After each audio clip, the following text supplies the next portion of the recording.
चलो आज हम क्या करेंगे, आज हम Navodaya Vidyalaya entrance exam class 9th का साइंस चैप्टर 3 पढ़ने वाले हैं। ठीक है, यहाँ पर चैप्टर 3 का नाम क्या है, chemical effect of electric current. अब इस चैप्टर के नेम का क्या मतलब समझ में आ रहा है आपको? केमिकल इफेक्ट मतलब कि केमिकल में क्या इफेक्ट पड़ेगा, क्या चेंजेस आएंगे। इफेक्ट का मतलब चेंजेस, क्या चेंजेस आएंगे जब हम उसमें से करंट पास करवाएं। क्योंकि हम ये जानते हैं ना कि कोई लिक्विड भी क्या होता है, इलेक्ट्रिक करंट को कंडक्ट कर सकता है अपने अंदर से, है ना। जानते हो ना कि खेतों में तार गिर जाते हैं तो पानी में भी करंट आ जाता है ना। तो यहाँ पर हम इसका चैप्टर का मतलब यही है कि जब हम किसी लिक्विड से, किसी कंडक्टिंग लिक्विड से जो इलेक्ट्रिक करंट को अपने अंदर से क्या कर सकता हो, पास कर सकता हो, उस कंडक्टिंग लिक्विड से क्या करेंगे हम, उस कंडक्टिंग लिक्विड से जब हम क्या करेंगे, करंट को पास करवाएंगे। जब करंट पास करवाएंगे ना तो उस लिक्विड में चेंज क्या आ रहा है, उस लिक्विड में केमिकल चेंज क्या आ रहा है, उसी को हम क्या बोलते हैं, chemical effect of electric current. समझ में आया? अब आगे आता है हमारा पहला टॉपिक, इलेक्ट्रिक चार्ज। पहला टॉपिक क्या है, इलेक्ट्रिक चार्ज। अब इलेक्ट्रिक चार्ज क्या होता है, तो जब कोई बॉडी, अब देखो कोई भी बॉडी है, कोई भी बॉडी है, वो किससे बनी है, एटम से बनी हुई है। और एटम्स में इलेक्ट्रॉन्स होते हैं हमारे। ठीक है, तो जब कोई बॉडी इलेक्ट्रॉन्स को क्या करती है, डोनेट करती है। क्या करती है, डोनेट मतलब किसी और को दे देती है, तो हमेशा क्या चार्ज आता है उस पे, पॉजिटिव चार्ज आता है। क्या चार्ज आता है, हमेशा पॉजिटिव। मैंने लिखा है नेगेटिव चार्ज। जब ये नेगेटिव चार्ज क्या होता है, गेन करता है। क्या करता है, गेन करता है। कोई जब गेन करता है तो कौन सा चार्ज आता है, नेगेटिव चार्ज। ठीक है, बट कोई डोनेट करता है, अब यहाँ उल्टा है ना। अब आप लोग जब किसी को पैसा देते हो तो आपके पास से घट जाता है, बट इनके पास बढ़ रहा है। इनके पास क्या हो रहा है, पॉजिटिव चार्ज आ रहा है। या क्या कर रहे हैं, ये लूज कर रहे हैं, मतलब कि किसी को दे रहे हैं जब, तो इनके ऊपर पॉजिटिव चार्ज आ रहा है। और हमारी जेब पे तो नेगेटिव चार्ज आ जाता है, कई बार आ जाता है ना, आ जाता है कि नहीं। बट यहाँ तो बिल्कुल अपोजिट है। अब इसको समझने में एक ही एग्जाम्पल काम आएगा। अपनी डेली लाइफ का एग्जाम्पल ले लो कि अगर हम किसी को पैसा देते हैं तो वहां हम सोचते हैं कि हम नेगेटिव हो गए। क्या हो गए, नेगेटिव। और यहाँ तो क्या हो रहा है, पॉजिटिव चार्ज आ रहा है। समझ में आई बात? तो हमारे चार्ज भी जो है, जो इलेक्ट्रिक चार्ज है, इलेक्ट्रिक चार्ज का मतलब क्या है कि जब कोई बॉडी डोनेट करती है इलेक्ट्रॉन्स को, क्या करती है, डोनेट करती है, तो उस पर चार्ज कैसा आ जाता है, पॉजिटिव चार्ज। कैसा चार्ज आ जाता है, पॉजिटिव चार्ज। और जब हमारी बॉडी किसी से कोई चीज ले लेती है, या दूसरी बॉडी से उसने इलेक्ट्रॉन्स को क्या कर लिया, अपने पास ले लिया, तब उस पर आना चाहिए पॉजिटिव, तो बट यहाँ क्या आ रहा है, नेगेटिव चार्ज आ जाता है। ठीक है, तो इनका जो बिहेवियर है वो क्या है, बिल्कुल अलग है, बिल्कुल अलग है हम लोगों से, है ना। तो यहाँ पर क्या है, चार्ज हमारे 2 टाइप्स के होते हैं, पॉजिटिव चार्ज और नेगेटिव चार्ज। इसीलिए समझ में आया इतना। आगे आता है अगला टॉपिक हमारा, इलेक्ट्रिक करंट। इलेक्ट्रिक करंट भी बहुत इंटरेस्टिंग टॉपिक है। यहाँ पर इलेक्ट्रिक करंट क्या है, मैंने लिखा है rate of flow of charge. Rate, अब चार्ज क्या है हमारा, ये इलेक्ट्रॉन क्या होते हैं, हमारे चार्ज कैरियर होते हैं। क्या होते हैं, चार्ज कैरियर। जो कंडक्टिंग बॉडीज होती है ना हमारी, जैसे आयरन हो गया, सिल्वर हो गया, इनमें हमारे चार्ज कैरियर होते हैं। क्या होते हैं, चार्ज कैरियर। अगर इनमें चार्ज कैरियर ना हो ना तो इनके अंदर से करंट फ्लो नहीं कर सकता। क्योंकि क्यों नहीं हो सकता, अगर आपसे कोई पूछे कि बताओ क्यों नहीं हो सकता करंट, अगर किसी कंडक्टिंग बॉडी में चार्ज कैरियर्स ही ना हो तो करंट क्यों नहीं फ्लो करेगा। इसलिए फ्लो नहीं करेगा क्योंकि जब इलेक्ट्रॉन्स मूव करते हैं ना तो उसी के अपोजिट डायरेक्शन में करंट मूव करता है। अपोजिट डायरेक्शन में करंट मूव करता है। इलेक्ट्रॉन्स नेगेटिव टर्मिनल से पॉजिटिव टर्मिनल की तरफ मूव करते हैं, नेगेटिव टर्मिनल से पॉजिटिव टर्मिनल की तरफ मूव करते हैं। बट हमारा इलेक्ट्रिक करंट पॉजिटिव टर्मिनल से नेगेटिव टर्मिनल की तरफ मूव करता है। मतलब दोनों की डायरेक्शन क्या है, अपोजिट डायरेक्शन है। समझ में आए बात?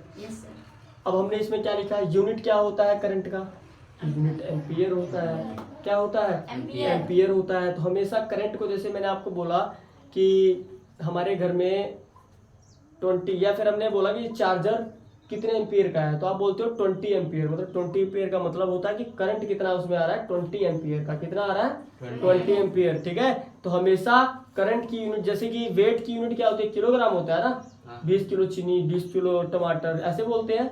ऐसे ही करंट को जब हम मेजर करेंगे तो एम्पियर में मेजर करेंगे। किसमें मेजर करेंगे, एम्पियर में।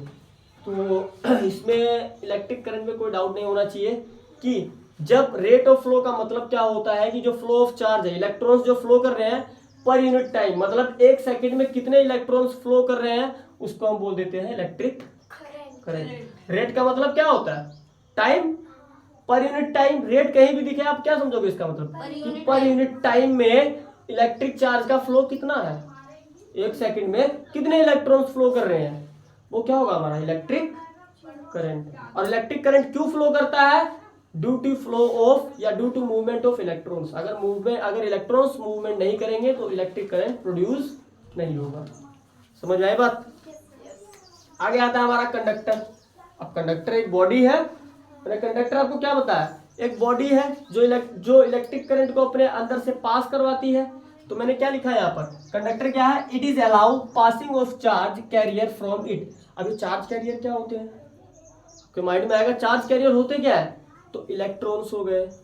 अगर हम किसी कंडक्टिंग बॉडी से मूव करवा रहे हैं, आयरन हो गया, निकल हो गया, तो यहाँ पर इलेक्ट्रॉन्स होते हैं बॉडी के अंदर। क्या होते हैं? इलेक्ट्रॉन्स। अगर हम करंट को पास करवाना चाहते हैं वाटर में से, किसमें से? वाटर में, तो वाटर में इलेक्ट्रॉन थोड़ी होते हैं, वाटर में आयंस होते हैं, कैटायंस होते हैं। जैसे H2O वाटर का फॉर्मूला होता है, तो H नेगेटिव O पॉजिटिव, तो नेगेटिव और पॉजिटिव होते हैं तो आयंस होते हैं। वो क्या होते हैं? आयंस होते हैं। ठीक है, तो आयन के मूवमेंट से उसमें करंट फ्लो होता है, आयंस के। अब आयंस को मैं आपको डिटेल में बाद में बताऊंगा, अभी सिर्फ इतना ध्यान दो कि अगर वाटर में करंट आप फ्लो करवाना चाहते हो तो क्यों फ्लो होता है? आयंस के मूवमेंट की वजह से। किसके मूवमेंट की वजह से? आयंस की मूवमेंट की वजह से। बट जो हमारी कंडक्टिंग बॉडी होती है उसमें क्या होते हैं? हमारे फ्री इलेक्ट्रॉन्स होते हैं। और हमारे, मैंने आपको क्या बताया, चार्ज कैरियर्स क्या है, चार्ज कैरियर्स बता रहा था ना मैं। चार्ज कैरियर्स क्या होते हैं? तो चार्ज कैरियर्स हमारे, मान लो इलेक्ट्रॉन भी एक चार्ज कैरियर है और आयंस भी हमारे क्या होते हैं? Charge carriers. ये दोनों क्या है? हमारे चार्ज कैरियर्स। समझ में आई बात? ये क्या है? Charge carriers. ये क्या करते हैं? इनकी वजह, इनकी मूवमेंट की वजह से ही करंट फ्लो करता है। समझ में आई बात? आगे क्या आता है? इंसुलेटर क्या है? कंडक्टर क्या था? जो अपने अंदर से करंट को पास करने की अलाउ, परमिशन दे देता है, परमिशन देता है। क्यों देता है? क्योंकि उसके अंदर चार्ज कैरियर्स है। वो चार्ज कैरियर्स क्या करते हैं? करंट को मूव करवा सकते हैं। बट इंसुलेटर क्या होते हैं? इंसुलेटर जैसे वुड, लकड़ी इंसुलेटर है, रबड़, प्लास्टिक, ये सब क्या है? इंसुलेटर है। इनके अंदर चार्ज कैरियर्स ही नहीं होते। इनके अंदर क्या नहीं होते? चार्ज कैरियर्स होते ही नहीं। जब चार्ज कैरियर्स ही नहीं है तो कैसे वो पास करने की परमिशन दे सकता है अपने अंदर? तो उसको जलना थोड़ी है। तो इसलिए क्या करता है, ये परमिशन ही नहीं देता करंट को अपने अंदर से पास करने के लिए। समझ में आई बात? आगे आता है इलेक्ट्रिक सर्किट क्या होता है। इंसुलेटर क्या होता है? ये अपने अंदर से, ये अब जैसे आपकी बॉडी है, एक ह्यूमन बॉडी क्या है? कंडक्टर है कि नहीं? अगर आपके अंदर आपको तार से टच किया जाए और आपके पैर को दूसरा व्यक्ति छुए, झटका लग जाता है कि नहीं? लगता है ना? कंडक्टर है बॉडी। अब आपसे पूछे क्यों कंडक्टर है, कभी समझ में आया कि कंडक्टर हमारी बॉडी क्यों है? हमारी बॉडी में हीमोग्लोबिन होता है। क्या होता है? हीमोग्लोबिन। और हीमोग्लोबिन के अंदर आयरन होता है। क्या होता है? आयरन। और आयरन क्या है? गुड कंडक्टर ऑफ इलेक्ट्रिसिटी है। तो इसी वजह से क्या होता है कि हमको झटका लगता है और हमको छूने वालों को भी झटका लगता है। समझ आई बात? तो हमारी जो बॉडी है गुड कंडक्टर है इलेक्ट्रिसिटी की। क्या है? गुड कंडक्टर है इलेक्ट्रिसिटी। क्यों है? क्योंकि हीमोग्लोबिन के अंदर आयरन होता है। और आयरन में तो करंट पास होता है क्योंकि उसमें क्या होते हैं? चार्ज कैरियर्स होते हैं भाई। क्या होते हैं? चार्ज कैरियर्स होते हैं, इलेक्ट्रॉन्स होते हैं। समझ में आई बात? आगे इलेक्ट्रिक सर्किट क्या होता है? अब इलेक्ट्रिक सर्किट क्या है? तो इलेक्ट्रिक सर्किट एक लूप टाइप का होता है जो क्लोज होता है। ऐसा होता है इलेक्ट्रिक सर्किट। ऐसे होगा एक इलेक्ट्रिक सर्किट, मान लो यहाँ एक बैटरी लगा दी है। क्या लगा दी यहाँ पर? एक यहाँ पर बैटरी लगा दी। ये मान लो यहाँ बैटरी लगा दी, एक यहाँ पर एक स्विच लगा दिया। क्या लगा दिया? स्विच लगा दिया। और यहाँ पर एक ऐसे गोल सा बल्ब लगा दिया। क्या लगा दिया? बल्ब लगा दिया। क्लियर है? अब यहाँ पर स्विच है। स्विच कैसे बनेगा? देखो, स्विच ऐसे और ऐसे रहता है स्विच। अभी स्विच क्या है? ये वाला सर्किट आपको कैसा लग रहा है? ओपन सर्किट है। क्या है ये? ओपन। क्योंकि जब तक ये लाइन पूरी कंप्लीट नहीं होगी तब तक यहाँ तक तो करंट जाएगा बैटरी से, यहाँ से जाएगा ही नहीं आगे, क्योंकि यहाँ तो ओपन है ना ये। तो मैंने क्या लिखा हुआ है देखो यहाँ पर कि current not flow in open circuit. Open circuit में कभी भी करंट फ्लो नहीं करेगा, क्योंकि सर्किट ही कंप्लीट नहीं है, और जब तक सर्किट कंप्लीट नहीं होगा करंट फ्लो ही नहीं होगा और बल्ब जलेगा नहीं। इस कंडीशन में बल्ब जलेगा ही नहीं। जब कंडीशन ये होगी, ये यहाँ टच हो जाए तो अब ये क्या हो गया, क्लोज हो गया ना। तो क्लोज सर्किट में लिखा ना current flow in close circuit, तो क्लोज सर्किट में करंट क्या होगा, फ्लो करेगा, क्योंकि यहाँ पर सर्किट क्या होगा, कंप्लीट हो गया स्विच से। और यहाँ बैटरी से मान लो ये वाला हमारा नेगेटिव है और ये पॉजिटिव टर्मिनल है बैटरी का, ठीक है। तो हमारा करंट तो इस साइड फ्लो करेगा और इलेक्ट्रॉन्स इस साइड फ्लो करेंगे। कौन, इलेक्ट्रॉन्स तो इस साइड फ्लो करेंगे, नेगेटिव टू पॉजिटिव। बट जो हमारा करंट है क्या, current positive to negative flow करेगा। समझ आए बात।